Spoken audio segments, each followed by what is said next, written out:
জাকসু নির্বাচন কেন্দ্র করে অষ্টম দিনের মতো প্রচার প্রচারণা চলছে। তবে আজ ক্লাস ও বিভাগগুলো ছুটি থাকায় কিছুটা ঢিমে তালে চলছে এই প্রচারণা। এদিকে নারীদের বিরুদ্ধে সাইবার বুলিং নিয়ে ছাত্র শিবিরের সমন্বিত শিক্ষার্থী জোট ও বাম জোটের সংসপ্তক প্যানেলের পাল্টাপাল্টি অভিযোগে কিছুটা উত্তপ্ত হয়ে উঠেছে পরিবেশ। শাহেদ জোয়েলের তথ্যচিত্রে দেখুন ডেস্ক রিপোর্ট।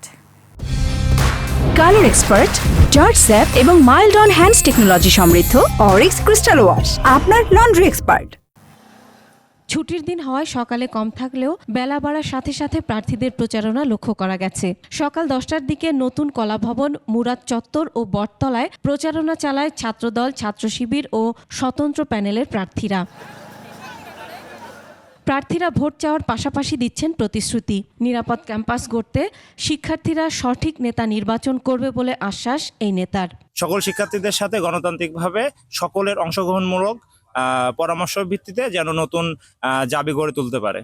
এদিকে বিভিন্ন নারী প্রার্থীদের অনলাইনে হেনস্থার অভিযোগে সংবাদ সম্মেলন করেছে সংসপ্তক পর্ষদ নামে বাম জোট। তাদের অভিযোগ, গুপ্তভাবে রাজনীতিতে সুযোগ করতে না পেরেই নারীদের ওপর ফেসবুক সহ অনলাইনে ফেক আইডির সহায়তায় আক্রমণ করা হচ্ছে।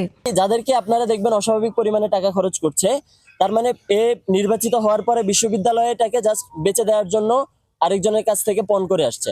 এই সবগুলোই এক একটা ফেসবুকে এসে তারপর আলবটরের ভূমিকা পালন করে এবং সেখানে নারীদেরকে হেনস্থা করে। এ সময় প্রার্থীদের আচরণবিধি লঙ্ঘন, বিপুল পরিমাণ টাকার ছড়াছড়ির অভিযোগও করেন তারা। এরা যারা এই ধরনের কমেন্ট করছেন তারা প্রত্যেকেই একটি রাজনৈতিক মতাদর্শ ধারণ করেন এবং তাদের রাজনৈতিক মতাদর্শের মধ্যে প্রচুর রকমের বাম বিদ্বেষী এবং নারী বিদ্বেষীর যেই পরিচয়, সেই পরিচয় আমরা প্রত্যেক মুহূর্তে দেখেছি এবং আমরা এখন পর্যন্ত জানি কারা সক্রিয়ভাবে গোপনে প্রকাশ্যে বামদের বিরুদ্ধে এই ধরনের নোংরা অপপ্রচার চালায়। তবে এসব অভিযোগ অস্বীকার করে শিবির সমর্থিত শিক্ষার্থী জোটের ভিপি প্রার্থী বলেন, অনলাইনে নারীদেরকেই নানা রকম বুলিং করা হচ্ছে।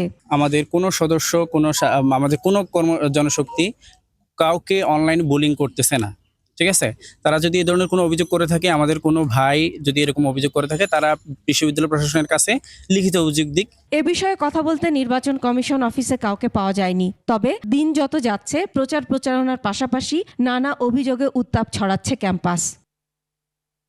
Masuma Lisa, desk report, 21 television.